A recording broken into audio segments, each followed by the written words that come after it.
amalan mutaqabbalan. Nah, kata Nabi yang baca ini nanti amalannya, sholatnya dan yang lain-lain diterima. Ya. Karena kalau urusannya sama manusia nih, kita berbuat 1000 kebaikan, ada satu aja belangnya, bisa rusak tuh yang 1000 ya. Tapi kalau urusan sama Allah, kita punya 1000 kesalahan, ada satu aja yang Allah terima. Allah punya kuasa untuk mengabaikan sisa yang 1000-nya. Ya. Makanya kalau di dalam Islam ada kisah-kisah, mohon maaf, wanita tunasusila yang memberi minum seekor anjing dapat ampunan Allah. Ya. Baik, bismillah, mudah-mudahan pertemuan ini jadi manfaat. Dapat judulnya apa ini? Agar masalah menjadi berkah. Salah satu jenis golongan orang yang dia akan jadi baik atau mendapat kebaikan. Kebaikan kalau dalam bahasa hadis biasa disebut khairon ya. Man yuridillahu bihi khairon. Nah, ada kata khaironnya, yufaqihu fiddin.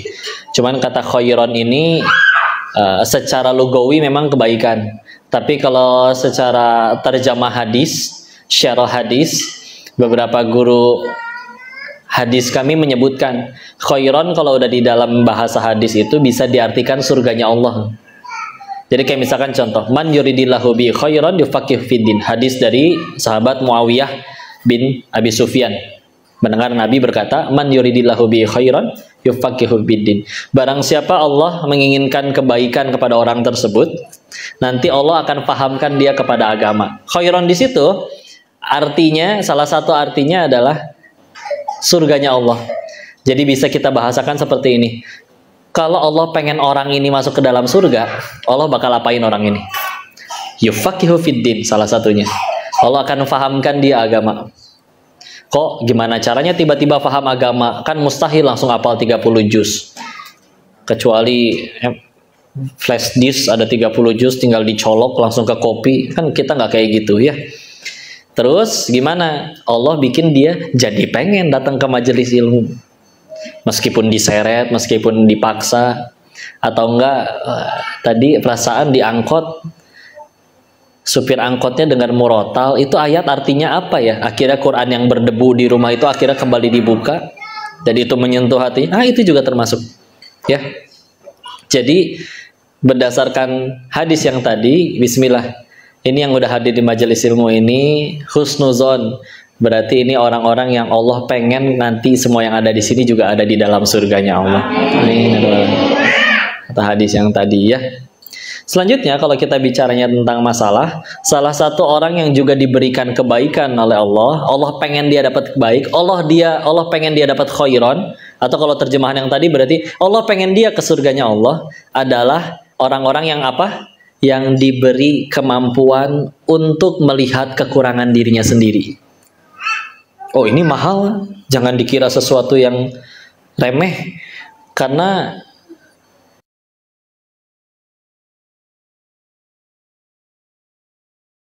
nggak banyak orang bisa punya kemampuan ngelihat kekurangannya sendiri. Kalau ngelihat kekurangan orang jago, ya.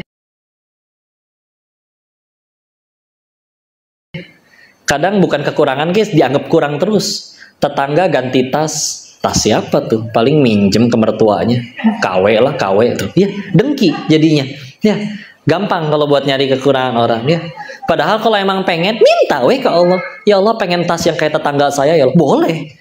Walaupun banyak doa yang lebih baik seperti minta husnul khotimah, minta hidayah. Tapi boleh minta kayak gitu. Ya Allah, pengen tas ya Allah. Dan kadang nyebelinnya manusia teh giliran minta tas bisa detil. Ya Allah, lihat tas itu ya Allah. Warnanya ya Allah. Coraknya la haula wala quwata illa billah. Giliran udah bingung dengan masalah hidup, bingung mau berdoa apa? Ya Allah, apal meureun, amin ya Allah. Ngerti nggak maksudnya?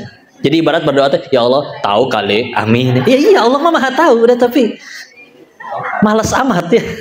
Masya Allah. Iya, ini kemampuan yang luar biasa. Karena kalau kita mau jujur, manusia bisa jadi tambah baik kira-kira dengan selalu dipuji atau justru dengan dikoreksi, meskipun kadang menyakitkan cara koreksinya. Dengan selalu dipuji atau dikoreksi? Koreksi, ya. Nyamuk aja mati karena tepuk tangan. Masa kita nyari tepuk tangan melulu? Ya. Jadi itu kemampuan yang luar biasa. Dan bicara tentang masalah, Aslinya masalah itu tidak bahaya. Yang bahaya itu kalau kita salah menyikapi masalah. Ya.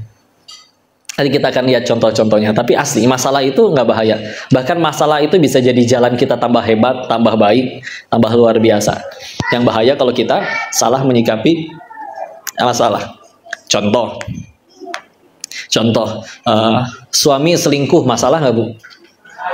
Salah, ngerti ya masalah? Iya betul, bagus, alhamdulillah. Ya.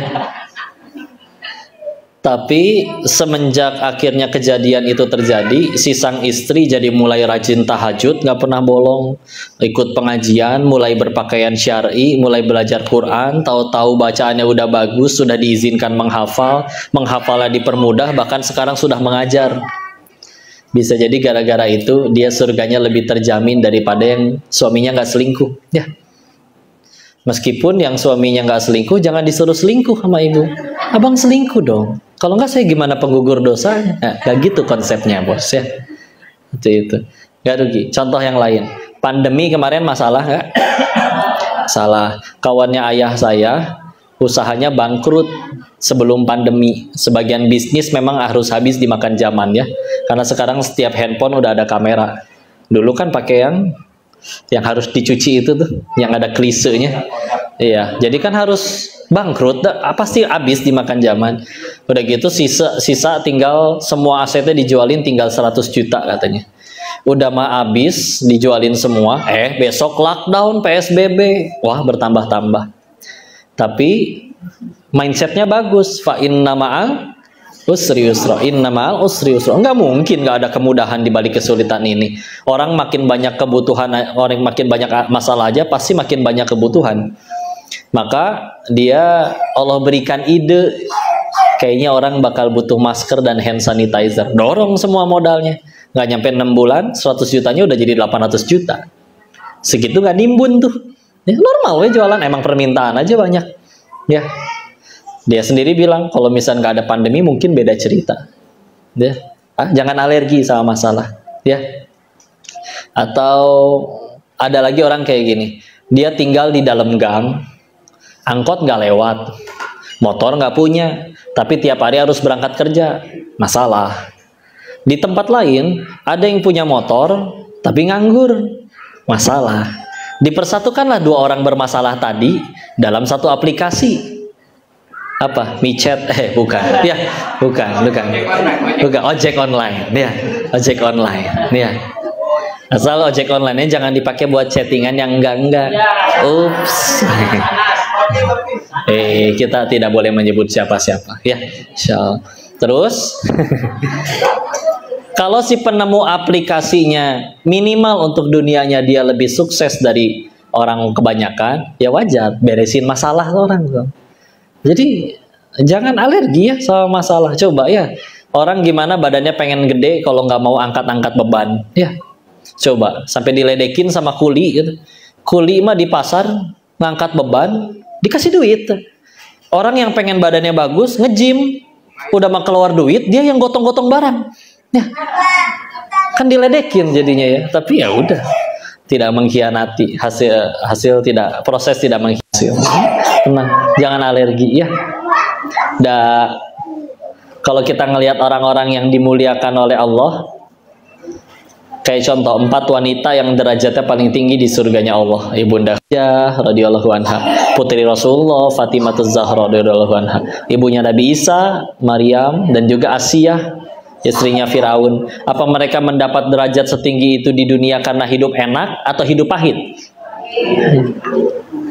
Kok berarti kita harus minta hidup pahit? Oh enggak, Allah udah tahu kita sanggupnya segimana, makanya masalahnya beda-beda. Ada yang dia diujinya memang harus dengan kekayaan, ada yang memang harus agak tersendat. Tapi kan kita udah tahu, dititipi dunia bukan berarti dimuliakan, dicabut dunia bukan berarti dihinakan. Makanya dibikin yang jadi contoh Firaun. Karena hidupnya 400 tahunan, kaya, berkuasa, istri soleha, ya. Seumur hidup nggak pernah sakit, nggak pernah demam, batuk juga nggak pernah sekalipun. Mulia? Tidak. Terbukti hina ya, karena nggak ada satu orang tua pun yang saya tahu pernah mengasih nama anaknya Firaun. Ya. Bu, anaknya meni lucu, siapa namanya? Firaun kok. Innalillahi wa inna ilaihi raji'un. Ya kali, ya kan? Enggak, hina, gitu aja, tenang aja. Ya, ini masalah nggak bahaya. Yang bahaya kalau kita salah menyikapi masalah. Dan tadi kita kalau mau jujur, masalah kita atau bahkan nonton film gitu ya. Kan film kalau nggak ada masalahnya nggak seru. Ngapain nonton film ngeliatin orang cuma bangun tidur, sarapan, tidur lagi, nonton TV sampai ketiduran, gitu ya terus 4 jam durasinya. Nggak seru ya. Tapi kalau ada masalah baru seru, ya. Nah kalau mau jujur masalahnya tuh nyaris semua permasalahan kita tuh, ya, kalau mau jujur seperti yang tadi disebut oleh Allah akan dapat kebaikan, mesti sanggup menyadari bahwa oh diundang oleh diri sendiri.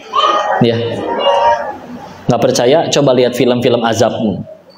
Ya, awalnya pasti apa? Pasti ada kesalahan yang dia lakukan. Durhaka sama orang tuanya kah? Ngambil yang bukan haknya kah? Ya, dan yang lain-lain.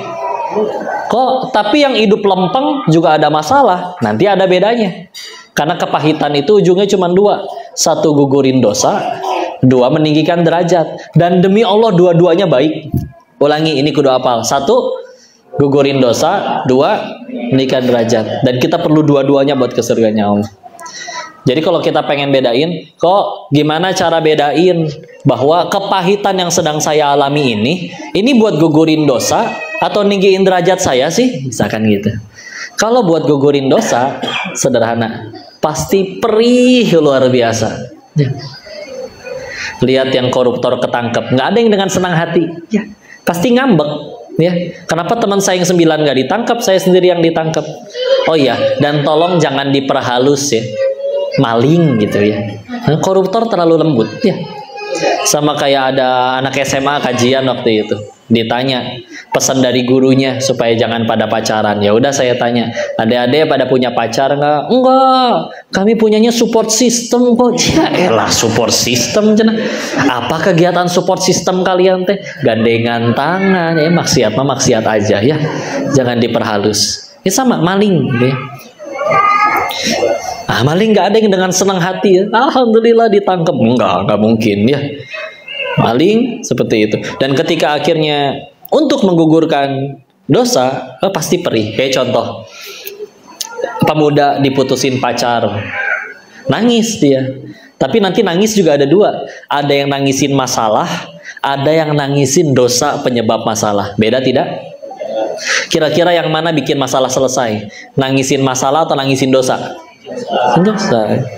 Kenapa kamu nangis wahai pemuda? Diputusin pacar kok. Kenapa diputusin pacar nangis? Dia fokus sama masalah. Karena 1 jam sebelum saya diputusin, saya habis beliin mereka sekeluarga iPhone 14 Pro Max kok. Oh pantesan tekor. Ya sedih ya. Yang satu lagi juga nangis. Pemuda, kenapa kamu nangis diputusin pacar? Iya, karena selagi aku bersamanya, aku melupakan penciptanya. Cielah gaya ya. Tetap gue nangis ya. Insya Allah. Tengah malam suruh anterin makanan, aku berangkat hujan-hujanan. Pencipta pacarku menyuruhku, memanggilku menggapai kemenangan. Hayya 'alal falah, aku cuek-cuek aja. Itu yang aku sesali. Wah beda itu Pak. Beda itu ya. Diputusin bermartabat itu ya. Insya Allah. Ya. Nah itu dia. Ya. Iya pasti ya. Dan dari Allah. Orang-orang salih terdahulu, nggak cuma para nabi, siapapun itu, apapun yang terjadi dalam hidupnya, yang mereka lakuin itu cuma 2. 1, syukur. 2, tobat. Ya, sok liatin. Yang diuji dengan dunia terlalu banyak, Nabi Sulaiman alaihissalam misalkan, ya, berkuasa dan dikabul doanya oleh Allah agar tidak ada seorang pun yang memiliki kerajaan lebih besar dari dirinya. Hingga saat ini tidak ada. Ya, dan Rasul sendiri pernah ditanya ya. Ini riwayatnya di kisah-kisah seperti ketika Isra Mi'raj ya. Dari nanti silakan boleh buka buku-buku sejarah seperti Bidayah wa Nihayahnya Imam Ibnu Katsir. Nabi itu pernah ditanya, waktu Isra Miraj. Kamu pengen pilih jadi nabiyan abdan, nabi yang sebagai hamba, atau nabi yang sebagai raja? Terus Rasul mengingat bahwa Nabi Sulaiman pernah berdoa seperti itu, maka beliau memilih, aku akan menjadi nabi yang menjadi hamba saja, tidak diberikan kerajaan. Ya, ya.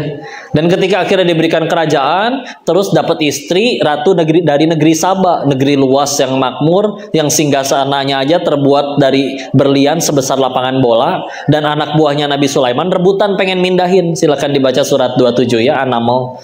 Tapi ketika akhirnya nikmat itu datang segitu banyak, apa doanya di ayat 19-nya? Rabbi auzi'ani an ashkura ni'mataka allati an'amta 'alayya wa 'ala walidayya al-ayah. Kan kalau diterjemahkan, Tuhanku, ilhamkan aku untuk bisa bersyukur. Coba, saking menghambanya, pengen bersyukur juga minta tolong dulu ke Allah. Ya. Sedangkan kita tahu syukur itu nambahin nikmat, tobat itu ngejauhin musibah. Ya. Yang lain. Nabi Adam alaihissalam. Nah kan ini dapat nih, ibarat gini ya, kita di kelas, tahu-tahu ada yang ngajakin, bolos yuk bro. Akhirnya kita bolos. Pas bolos, kita yang ditangkap, yang ngajakin bolos belum ditangkap. Kita ngomong apa ke guru BP?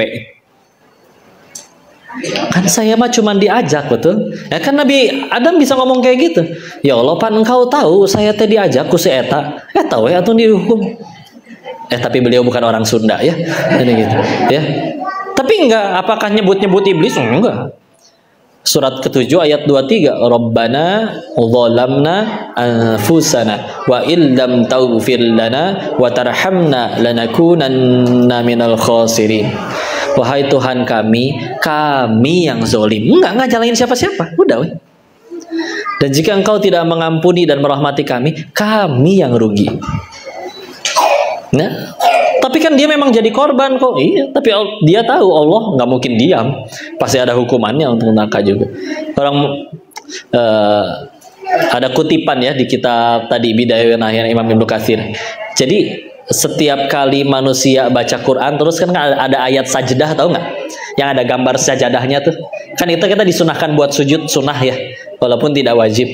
Ketika kita ngelakuin sujud sunnah itu, sujud tilawah namanya, maka syaitan itu, iblis itu berkata, sungguh beruntung manusia, ia diminta bersujud lalu bersujud, baginya surga. Sedangkan aku diminta bersujud tidak bersujud, bagiku neraka. Ya. Sedangkan padahal ya, Insya Allah, kan kalau menurut riwayat-riwayat yang ada, iblis itu sebelum kejadian gak mau sujud itu udah 70.000 tahun taat kepada Allah, ya, seperti itu. Jadi yang sibuk dipikirin gimana caranya jadi jalan tambah dekat sama Allah, ya, dengan tobat, dengan yang lain-lain. Saya ada cerita ini ya, dapat dari guru saya. Ada seorang ibu keluar dari Masjidil Haram, kan lega ya. Jadi ngelihat, ya Allah, langit luas, tanah lapang, orang segini banyak, Masya Allah. Lagi kayak gitu, neng mendongak ke atas, tahu-tahu ada sesuatu yang hangat jatuh ke dahinya, ceprot. Apa tuh kira-kira, Bu? Hah? Burung. Ya, maaf ya, kita mengambil hikmahnya aja. Ya udah, dia ke dalam, ambil wudhu, sholat tobat, baru keluar lagi. Ditungguin sama teman-temannya. Perasaan tadi keluarnya bareng, kenapa ke dalam lagi lama? Cerita, iya tadi kena burung di jidat, terus ke dalam sholat tobat. Kenapa kena burung sholat tobat? Hah, di sini baru dijelasin. Udah ngeriung, duduk, sok. Ya, pikirkan baik-baik ya. Langit segini luas, tanah segini lapang, orang segini banyak, jidat saya segede gini, pantat burung segede gitu. Ceprot tepat, itu gimana matematika manusianya? Ya. Di situ ternyata ada dosen fisika, betul juga. Massa jenis kotoran, sudut trigonometri, sin kostan, derajat kemiringan, kelembaban udara, kecepatan angin, diameter jidat, ceprot tepat ke tengah. La haula wala quwata illa billah. Ada satu ikut nimbrung, ada satu faktor yang lebih sulit. Apa itu, Pak? Tingkat kemulesan si burung. Bisa-bisanya mules ngelihat ibu, Bu. Terus mau gimana? Mau berkata, saya tidak terima. Nggak bisa, tanda terima masih hangat di jidat. Ya nggak? mau ngambek, burung kurang ajar, burungnya nggak ngerti bahasa Indonesia, kan burung Arab, betul? Beres. Jadi dia pikir, oh harus ada sesuatu yang saya tobati. Ya udah weh, yang dia pikirin gimana caranya dari setiap kejadian tambah dekat sama Allah. Udah. Ya. Siapa sih manusia yang paling beruntung? Adalah dia yang sanggup menjadikan apapun yang terjadi dalam hidupnya jadi jalan tambah dekat sama Allah. Ya. Karena ada aslinya semua ujian. Di setiap acara dibuka dengan ucapan kita bersyukur atas nikmat iman, nikmat Islam. Bukan acara pengajian aja gitu ucapannya. Saya waktu itu nanya, emang kenapa iman dan Islam doang? Emangnya punya duit nggak nikmat? Emangnya badan sehat nggak nikmat? Setelah direnungkan, karena memang hanya iman dan Islam yang nggak punya potensi jadi dosa. Ya, nggak ada orang masuk neraka gara-gara iman dan Islamnya bener. Tapi masuk neraka karena hartanya ada, karena jabatannya ada. Berarti aslinya semua selain iman dan Islam judulnya masih ujian. Kapan bisa lulus jadi kebaikan? Nanti kalau jadi jalan tambah dekat sama Allah. Ya. Sok ya latihan ya, misalkan saya suka tanya kayak gini, mana para istri udah pada nikah semua belum yang perempuan? Ya udah bayangin aja udah nikah ya. Nah, tenang, saya nanya kayak gini juga bukan pengen nafkahin, bukan ya. Udah ada istri saya mah ya, insyaallah. Nah misalkan ya, tiba-tiba suaminya nge-WA nih ya, is istri ya, boleh kan manggil istri is? Iya. Ya, misalkan is ya, dibalas. Ada apa suami, ih, jangan suzon atuh ya. Suami lagi pengajian ini teh. Ya. Iya begini is. Uang belanja harus naik deh kayaknya. Berapa Ya 50 juta lah. Tunggu, 50 juta itu insya Allah per minggu. Gampang ya nyenengin ibu-ibu Pak, tinggal dikasih khayalan mereka bahagia betul? Ya. Uang belanja 50 juta per minggu. Nikmat bukan Bu? Nikmat bukan? Ujian. Tadi baru dibilang ya. Ya Allah. Dibilang, ulangi uang belanja naik. Nikmat bukan? Ujian. Kapan bisa jadi nikmat? Kalau jadi jalan tambah dekat sama Allah. Uangnya tambah banyak tapi malah dipakai sedekah, wakaf. Coba, uang tambah banyak dipakai maksiat, belah mana nikmatnya? Yang harusnya nggak dihukum malah jadi dihukum. Hukuman Allah mengejar nanti. Ya. Bahkan ada orang pengen maksiat bisa nggak jadi karena nggak punya duit. Berarti nggak punya duitnya kita. Itu pertolongan dari Allah tuh teh. Iya dong. Coba. Punten ya, yang main slot sampai rungkat berarti gitu. Emang ada yang main?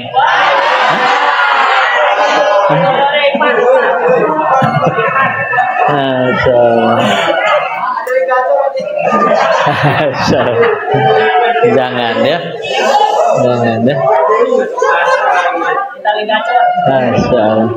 Masih zaman dibodoh-bodohin sama bandar. Jangan ya. Jangan dikerjain ya. Dia rungkat demi Allah pertolongan. Coba kalau menang terus, ya kan nggak akan berhenti itu. Gara-gara rungkat bisa berhenti. Ya. Dan lumayan DP gugurin dosa. Coba menang terus sampai meninggal ya. Ya repot ya.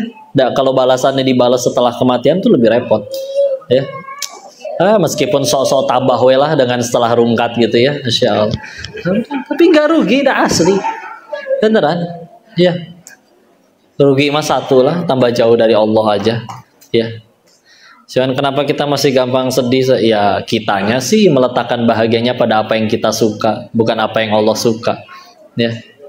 Kita punya keinginan tidak? Jawab. Dua, Allah punya keinginan tidak? Punya. Allah ingin kita selamat, bahagia. Tiga, dari lahir sampai sekarang, jujur, lebih banyak mengejar yang Allah suka atau yang kita suka? Yang kita suka. Tapi sejauh ini udah ngejar yang kita suka melulu, bahkan sebagian keinginan udah dikabul, kok masih gampang kecewa? Berarti harus berapa kali patah hati, sedih dan kecewa lagi baru kita sadar, oh bahagia teh ternyata pada apa yang Allah suka, bukan pada apa yang kita suka. Ya, tenang. Kok akhirnya, tapi kan banyak uang enak kok, bisa beli makanan yang lain cuma 1 bungkus, saya bisa beli 1000 bungkus. Pertanyaannya, emang perutnya muat? Enggak ya. Kan bisa dibesokin kok, emang besok-besok nggak akan basi? Lebih bahagia dibagiin ya. Lagian yuk ya, jujur ya, kami waktu masih di Thailand kalau ngobrol sama para orang-orang yang diuji dengan kayanya, walaupun tentu dari hal yang haram, sama orang-orang kaya di sana, kami ngobrol gitu. Kalau ada orang yang pengen banget jadi orang kaya, ngoyo gitu, sampai menghalalkan segala cara, alasannya mah cuma satu. Apa alasannya? Karena belum pernah kaya. Bener ya, gitu weh. Ya. Makanya sampai ada istilah OKB, betul? Apa istilah? Apa artinya? Orang kaya blow-on. Ya. Beneran sama aja ya. Kok makan banyak bisa beli, yuk jujur ya, makan tempe bacem yang nyaris basi sama makan steak tenderloin wagyu import yang 1,5 juta. Bedanya di mana? Cuman 5 senti di sini. Kalau dia cadel berarti cuma 3 senti. Iya. Begitu udah ketelen, apa bedanya? Kenyang makan tempe sama kenyang makan daging beda nggak kenyang? Sama, begah. Apa yang lebih sama? Sama-sama bau keluar. Begitu keluar, kenapa ini makanan kok mahal banget? Oh iya, nanti keluarnya wangi kok. Oh nggak ada, tetap aja bau. Ya, tetap aja. Gitu aja bedanya. Ya, pernah ngerasain nggak momen dimana kita masih sederhana, kumpul dengan orang-orang yang dicintai, tapi di rumah cuma ada nasi sama kecap tapi posisi udah standar 1 nih, enak nih, bari ngapa, tapi dipakaikan lauk yang paling nikmat, apa namanya? Syukur. Insya Allah ya. Oh, nikmat ya Allah, nikmati, saling suap-suapan, berkah tuh. Perasaan cuma bikin selita buat 8 orang ini, ya bisa berkah, ya. Akhirnya suatu ketika diuji dengan kekayaan, tapi dia terlena. Saya penasaran mana katanya yang kata orang dulu nih restoran paling mahal. Dia berangkat ke sana, makan daging cuma segini, 1,5 juta. Begitu itu dicobain, nah nih kurang asin, nambahin bon cabai sendiri. Itu sama aja kayak masak di rumah. Bumbuin. Coba ibu beli kangkung 2.000 bu, sampai gumoh nggak habis-habis itu bu. Ya. Gitu ya, iya keluarnya masih kangkung bentuknya. Ya betul Pak. Saya waktu kuliah mengalami itu. Ya, jadi ngomongin eta dulu. Nah, beneran nak. Karena dulu makan cuma nasi kangkung. Jadi ada tempat makan yang memang kalau pakai ayam, pakai telur, oh iya. Jadi dihitungnya per item. Jadi, tapi selagi ngambil sebanyak-banyaknya, tapi tetap satu jenis, nasi dan kangkung doang, tetap 3.500. Tapi ternyata kangkung itu sulit diolah. Keluarnya masih begitu. Nah, alhamdulillah ya. Gede jadi ngomongin gini. Astagfirullah. Pengajian macam apa ini ya? Insya Allah. Ya. Udah selesai. Kok tapi bisa beli bangunan, beli villa banyak. Emang datang tiap hari? Enggak ya. Dan belum lagi juga belum lagi yang bicara villa, punya bangunan gede, sekalinya datang ya tetap aja segede apapun tidurnya tetap di atas kasur 1x2 ya. Paling gede yang king size juga 200x200 sudah ya. Nggak mungkin dia ngegelinding guling-guling ke setiap bagian villanya, enggak ya. Yang paling nikmatin siapa? Si Mamang sama si Bibi ya nggak? Seger itu berenang tiap hari Pak, Masya Allah. Tiap hari berenang, udah gitu lari-larian di taman, gembira hidup teh ya, kayak film India. Mama, Bibi, Insya Allah. Nanti malam mau tidur di lantai berapa? Lega ya, nggak bisa pilih yang mana aja. Tiap bulan digaji, belum lagi nggak perlu mikirin hisap, udah bukan punya dia ya nggak. Makanya kunci hidup bahagia tuh 1, jaga villa. Bukan ya, bukan. Insya Allah ya. Coba yang punyanya ya. Belum tentu datang setahun sekali. Pengen di aku nggak bisa, nanti ketahuan KPK ya nggak. Udah gitu, tiap bulan gaji karyawan si Mamang sama si Bibi, belum maintenance sekolah merenang, belum isi token. Nah, punya villa, Pak. Ngisi token 20.000, dilepehin sama tokennya, Pak. Nah, nih sekian ya. Benar. Dan yang paling repot dihisab. Ya, nggak masalah. Dan kita kalau misalkan nggak lulus kayak anak sekolah ujian gitu ya. Dia nggak lulus bukan karena soalnya yang salah, jawabannya yang salah. Ya. Kalau emang soalnya yang salah, ya nggak ada yang lulus. Tapi begitu akhirnya, loh, pas dibagiin, sebagian lulus, sebagian tidak lulus, ya berarti kan yang salah soalnya. Bingung lagian, karena tidak tahu jawaban. Coba ya, lagi bingung-bingungnya apa ini soal nomor 7 ya. Begitu ada gurunya lewat tiba-tiba B. Seketika masalah hilang, udah beres langsung. Ya, tenang aja. Ya, bayangin gini ya. Bayangin semuanya sedang menyetir mobil. Udah? Nah, kaca kotor, tanah semua. Gak kelihatan jalan tuh. Dengan kondisi kayak gitu, ngeri atau tenang? Ngeri. Gak tahu kapan kudu ngerem, kapan kudu belok, udah tanah semua. Ya. Berarti gimana caranya? Bersihin kacanya. Oh, baru kelihatan. Oh, depan teh polisi tidur, jadi kudu ngerem. Oh, depan teh belokan, jadi kudu belok. Ya. Jadi kalau kita ketakutan ngejalanin hidup kayak seolah nggak ada jalan keluar, bukan tidak ada jalan keluar, sama kayak mobil tadi. Dia takut karena apa? Karena jalanannya tidak ada, atau karena sekedar jalannya tidak kelihatan? Ya, ada nggak jalannya? Ada, cuman nggak kelihatan. Sama, kita ada masalah kok kayak bingung, buntu, seolah-olah tidak ada jalan keluar. Bukan nggak ada jalan, jalannya belum kelihatan. Gimana biar jalanannya kelihatan? Ya bersihin we kacanya. Ya, bersihin dirinya berarti, ya Allah, ada yang salah. Ya, istilah. Karena nanti kalau ada momen di mana akhirnya tadi kan, gimana cara bedain yang gugurin dosa sama ninggiin derajat? Kalau buat gugurin dosa tadi biasanya perih luar biasa. Tapi orang bilang time heals everything, ya. Waktu menyembuhkan segalanya. Dulu aku memang sedih, setelah 10 tahun kok nggak sedih lagi. Punten, bisa jadi pertanda dosanya sudah habis digugurkan. Ya. Dan ciri yang masalahnya itu bukan untuk gugurin dosa, tapi untuk ninggiin derajat.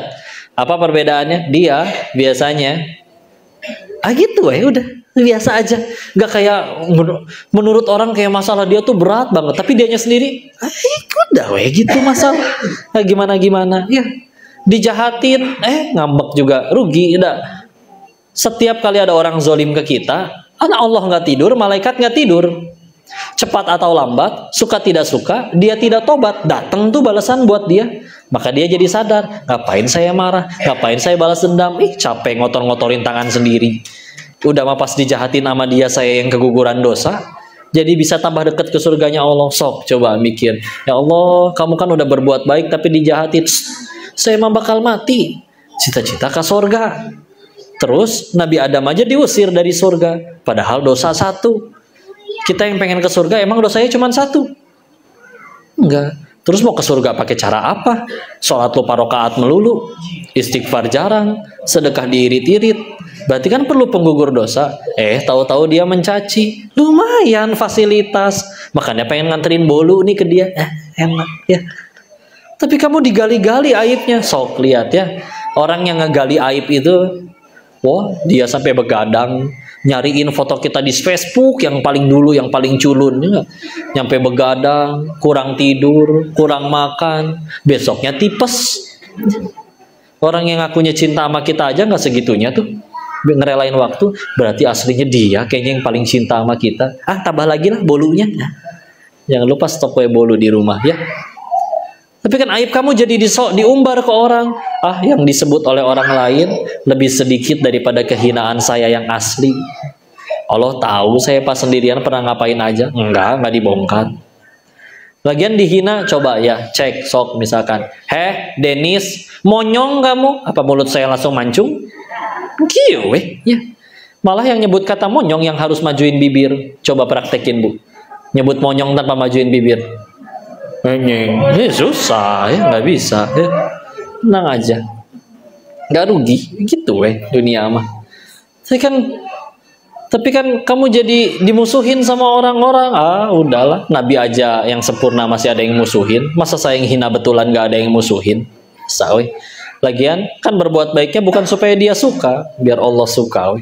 Apa artinya satu dunia cinta tapi Allah benci? Nyesal juga.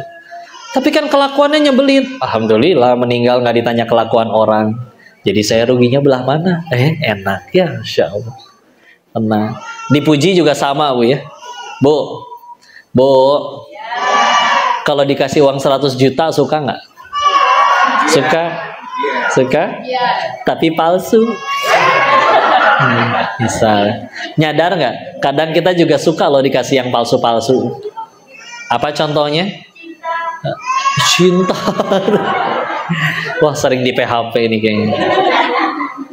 Enggak, misal ketemu sama teman lama, ngobrol, terus teman lamanya tiba-tiba berkata, "Ibu, kok setiap hari bertambah muda terus ya?" Menurut ibu asli nggak ucapan kayak gitu? Tapi kita seneng kan diomong kayak gitu. Percaya, giliran akhirnya di toilet sendirian ngaca. Iya juga ya, gilirannya. Insya Allah. Alah, sama aja. Lagian kadang biasanya ada udang di balik bakwan.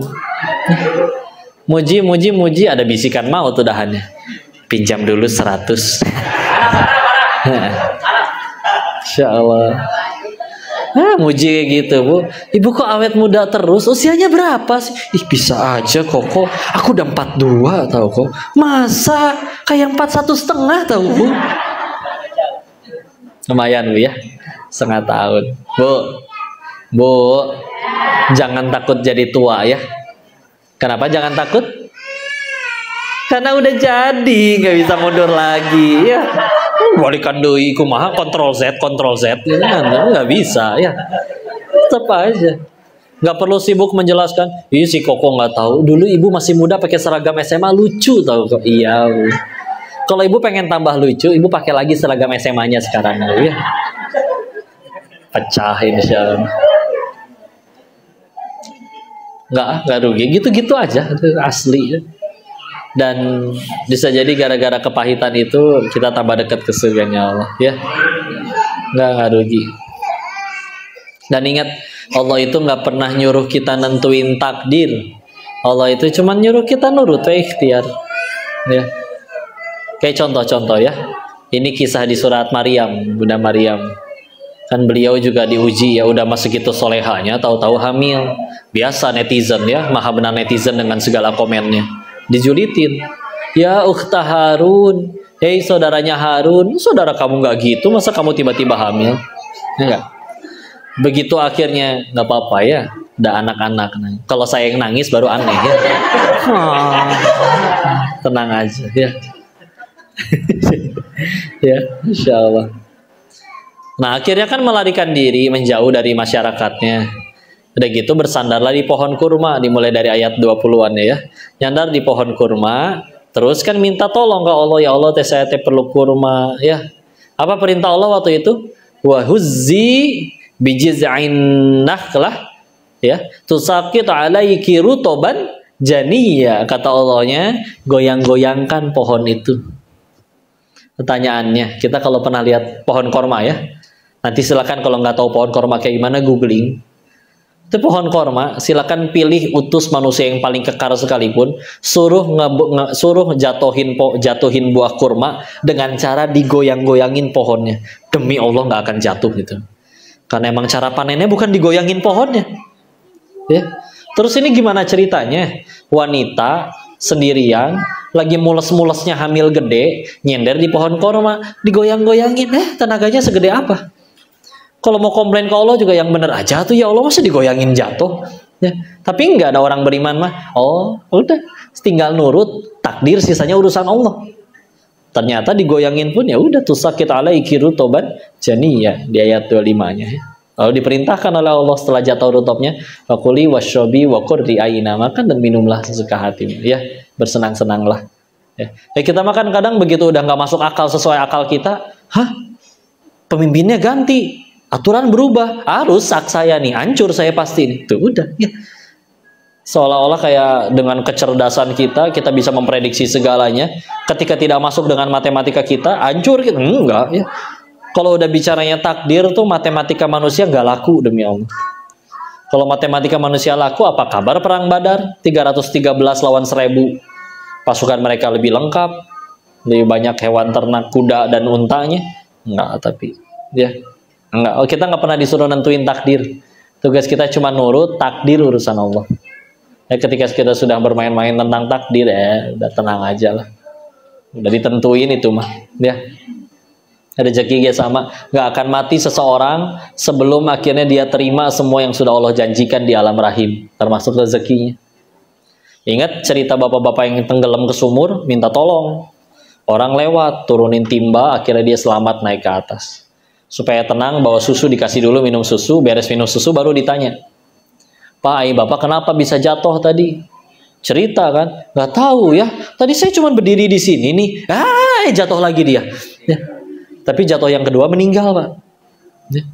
Kata guru saya yang nyeritain, dia bilang kayak begini. Beliau bilang kayak gini, orang itu masih punya rezeki 1 gelas susu lagi. Makanya udah nyampe tempat matinya pun kaci naik dulu tuh ke atas. Ya. Untuk ngejemput sisa rezekinya, udah kejemput semuanya, udah saatnya dia mati, balik lagi baru. Ya. Enggak akan mati gitu. Salah satu alasan kita masih hidup hingga detik ini karena rezeki yang udah Allah tentuin dulu di alam sebelum lahir, di alam rahim. Ya, nanti lihat hadis Arba'in nomor 4 yang dari Abdullah bin Mas'ud, di umur 120 hari kan ditiupkan ruh lalu ditentukan rezekinya. Nggak akan mati deh. Udah terkapar kok di ranjang, nggak bisa gerak, nggak bisa kerja, masuk kata Allah, ada rezekinya mah lewat infus. Sama rezeki juga. Udah ya tenang jadinya, insya Allah. Jadi ya masalah gitu-gitu aja, dan pasti ada. Bisa jadi ada dosa kita yang belum bisa diampuni karena ya mungkin kurang ibadah ala kadarnya, sholat lupa rakaat melulu, istighfar dan sedekah kurang. Tapi Allah pengen ngabulin doanya, mintanya juga kadang nggak nanggung-nanggung. Saya mah nanti kalau meninggal pengen tetanggaan sama Nabi. Malaikat kayak geleng-geleng, amalannya apa ini orang? Ya. Tapi Allah pengen ngabulin dengan cara tiba-tiba dapat fasilitas, teman kerja ada yang nyebelin, dia yang ngutang, dia yang galak, ya macam-macam. Ya. Lumayan gugur. Ya. Atau bisa jadi Allah pengen ngangkat derajat seseorang, tapi ya kita bukan kayak para imam besar yang amalannya luar biasa. Imam Ahmad bin Hambal misalkan, sehari semalam sholatnya 300 rakaat. Kalau lagi sakit sholatnya 150 rakaat. Kita nggak kekejar kok sholat kayak gitu, tapi pengen ditinggiin derajatnya sama Allah. Tahu-tahu teman kerja ada yang nyebelin, yang julid, yang fitnah, standar lah, biasa aja. Kita meninggal nggak ditanya berapa orang yang nge-like, yang follow, yang subscribe, ditanya nggak ada gerbang centang biru ya di surga ya, nggak ada. Ada gerbang puasa, gerbang sedekah ya, nggak ada, tenang aja. Jadi ya udah biasa aja. Sesederhana tinggal ngapain berarti kok ganti sudut pandangnya. Kalau kita masih pakai sudut pandang untung ruginya dari yang aku suka, wah aku temenan sama dia apa nih untungnya? Mentok nanti. Tapi kalau yang dipikirin adalah yang mana yang Allah suka, ya udah bismillah. Dan yang nentuin dah itunya. Contoh, orang yang ngoleksi buku komik, hilang 1 aja komiknya, padahal di rumah punya 8 lemari, nangis tuh. Tapi orang yang nggak ngoleksi buku komik, padahal dia dapat warisan dari pamannya 8 lemari juga, hilang 1 lemari, biasa weh. Emang bahagianya bukan di situ, ya. Nah, mungkin kitanya aja yang meletakkan kebahagiaan di mana. Makanya kita kalah sama anak-anak kan. Nah, anak-anak sama kita ilmunya banyakkan orang dewasa atau anak-anak? Dewasa. Ya, kalau orang dewasa sama anak-anak, uangnya banyakkan orang dewasa atau anak-anak? Dewasa, kecuali Rafathar atau Cipung mungkin ya, mereka agak beda ya. Insyaallah. Nah. Telat amat ketahunya. Ya, tapi mereka nggak request pengen lahir di keluarga itu ya. Udah selesai ya. Maka meskipun akhirnya bicara rezeki, ya mereka nggak minta, Rafathar, Cipung nggak ini request, dan uang kita sebagai orang dewasa lebih banyak daripada anak-anak, tapi kenapa kita lebih mudah menderita daripada anak-anak? Sederhana, anak tuh belum ada ilah apapun di hatinya, belum ada pesaing Allah. Kita makin gede ada pesaing Allah. Oh gini ya rasanya punya duit, enak. Oh gini ya rasanya punya jabatan, enak. Oh gini ya rasanya populer, enak. Itu kita biarkan menjadi pesaing Allah di hati kita, ya. Sehingga akhirnya Wajar kalau di kota besar ada orang yang percuma gaji 20 juta sebulan, saya mah baru bahagia kalau rumahnya sebesar dia, kalau mobilnya sebanyak dia. Kenapa kudu kayak gitu? Dulu waktu kecil bisa bahagia tanpa alasan, makin gede malah makin sulit bahagia. Ya kitanya sih ya mengadakan pesaing-pesaing Allah di hati. Hati segitu-gitunya ditaruh segala macam, jabatanku, hartaku, popularitasku, nyampur ada Allah di situ. Ya iya tuh wajar hidupnya sempit, wadah segitu-gitunya ditaruh macam-macam. Udah tinggal Allahnya aja. Rasanya gampang. Rumusnya gampang ya. Kalau pengen nangkap ayam, jangan dikejar, dah ayam lincah ya. Taruh beras, taruh makanan, ayamnya datang, tutup, beres. Kalau pengen nangkap kupu-kupu, ya dia bisa terbang, kita nggak bisa terbang. Gimana berarti caranya? Tanam bunga yang indah. Nanti kupu-kupunya datang sendiri. Nggak cuman kupu-kupu, capung, nyamuk DBD datang semua, ikut semua. Nah, udah kita perindah aja diri, itu datang, silah. Kalau enggak ya udah mentok-mentok juga, ya. Udah segitu dulu, sisain waktu untuk silakan kalau ada yang mau dikoreksi, barangkali saya ada salah menyampaikan atau mungkin didiskusikan. Ya, Ibu mau tanya jawab atau foto-foto Ibu? Terima kasih Pak Denny atas materi yang disampaikannya. Sebenarnya mau ada sesi tanya jawab juga sih kalau misalnya ada yang mau bertanya dari keluarga yang mau bertanya.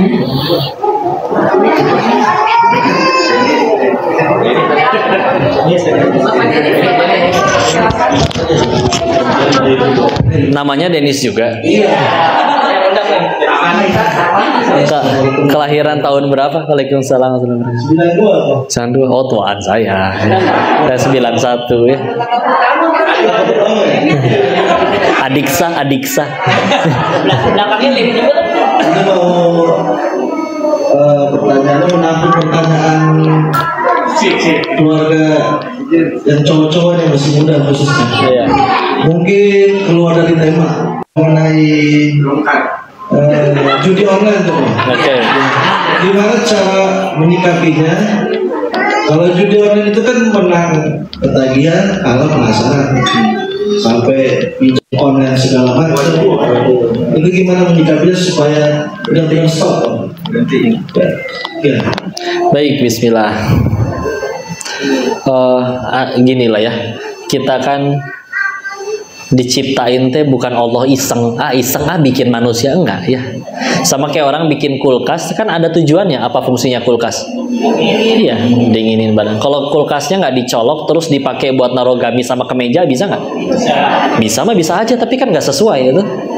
Nah, ya kita lahir nih ada tujuannya. Terus kita juga punya cita-cita, pengen bahagia, pengen sukses, pengen berhasil, mulia, nggak cuma di dunia tapi dunia dan akhirat, ya. Terus sudah diturunkan buku panduannya, ibarat kulkas tadi, buku manualnya ada. Kalau orang nggak ngerti baca buku manualnya, juga diturunkan orang yang udah ngamalin buku manualnya. Telah terbuktikan dia punya kesuksesan, punya keberkahan, punya keberhasilan, sukses, mulia dan dunia dan akhirat, mulia dunia dan akhirat. Terus kita yang juga sama-sama pengen ketujuan yang ke sana, tapi nggak mau ngikutin itu. Ya pantas ya, ibarat kulkas tadi nggak sesuai dengan tujuan fungsinya, akhirnya dianggap rusak. Ya, jadi ya kalau memang itu logikanya gini lah, kalau memang itu kebaikan pasti udah Allah suruh, ya, udah Allah suruh, ya. Tapi karena tahu itu bukan kebaikan, nah kan Al-Quran dan Rasul itu kalau nyampe ngelarang itu kan karena buruk buat kitanya, kalau nyampe nyuruh karena baik buat kitanya. Enggak karena Allah sok bosi ini pengen nunjukin gue bosnya nih, ngatur-ngatur, enggak. Tapi karena ingin memberikan mana yang baik dan yang buruk. Karena terus udah gitu kita hidup nggak mau ngikutin itu, berarti selama ini bisa jadi kita ngarang hidup teh. Oh bahagia teh caranya gini dan kayak gitu. Enggak, ya. Maka udahlah. Saya izin bicara bukan dari sudut pandang pemain ya, dari sudut pandang bandar yang ngatur siapa yang menang, yang tidur aja dapat duit masuk. Ya udah, ya itu aja. Kami aja udahan, dan setiap bandar judi di sana yang saya tanya nggak pengen ada yang selamanya hidup kayak gitu. Mereka punya tingkat depresi masing-masing yang ada aja memang, dan tidak ketemu yang happy ending. Ini benar-benar nyampe datang ke kasino-kasino nyari tahu pendiri-pendirinya pada kemana. Oh, yang ini pendirinya mati HIV AIDS. Pendiri kasino yang itu kemana? Oh, kan agak gila anak istrinya kabur sama laki-laki lain. Oh, yang sebelahnya ada kasino lagi, pendirinya kemana? Ya kan masih di penjara, dikhianatin anak buahnya dulu. Oh, ada nggak yang masih kaya? Oh, ada sih, tapi kan anak-anaknya mati overdosis narkoba semua. Oh, ada. Jadi ya gitu nggak mentok-mentok aturan Allah gitu ya. Bagian secara logis ya balik lagi ya. Apa kita benar-benar serius berpikir bahwa bandar itu adalah manusia yang amat suci, tulus, ikhlas pengen bagi-bagi duit kepada semua pemainnya dengan cara dikasih penang? Kalau dari awal niat mereka seikhlas dan sesuci itu, yang mereka bangun lembaga zakat infak sedekah, bukan web judi. Jadi ya udahlah, bukan menang aslinya mah, dikasih menang. Karena kalau dikasih menang pasti balik lagi, ya nggak balik lagi ke web itu, yuk ke web yang lain, ya. Enggak kok, dia nggak balik lagi, dibeliin barang yang suatu saat butuh, kan barangnya dapatnya gampang, jadi ngejualnya juga gampang, ya. Dan belum lagi kita bicara masalah keberkahan, ya, lebih beda cerita lagi, ya. Jadi ya udahlah, kesuksesan terbesar seorang penjudi bukan ketika menang, tapi ketika berhenti. Dan pilihannya tinggal dua, berhenti sekarang, berhenti sendiri, atau Allah maksa buat berhenti, ya. Nah gitu ya. Dan kadang memang ada sebagian orang harus yang kudu dalam dengan cara diseret dulu, dipaksa. Tapi kalau ujung-ujungnya bisa tetap kembali ke Allah juga ya alhamdulillah lah. Lebih repot yang jadi bandar nggak pernah kalah dan terus-menerus sampai meninggal, di dunianya tetap tidak bahagia, di akhiratnya lebih repot lagi. Nah, padahal ya gitu aja duit mah cuman di nominal. Udah kekumpul kata Allah bukan rezeki dia. Tahu-tahu anaknya nelpon, belajar nyetir, nabrak BMW 7, gantiin berapa miliar. Udah selesai. Banyak kisah-kisah kayak gitu di sana. Jadi ya udahlah. Istilah kita cuma bisa nyampein, doain. Dan kita nggak disuruh membulak-balik hati orang lain. Yang ngegenggam hatinya juga Allah. Ya, cuman ya kita doain aja mudah-mudahan tidak digocek melulu sama bandar ya. Masya Allah. Wallahu a'lam bishawab, mudah-mudahan bisa menjawab pertanyaan. Cukup.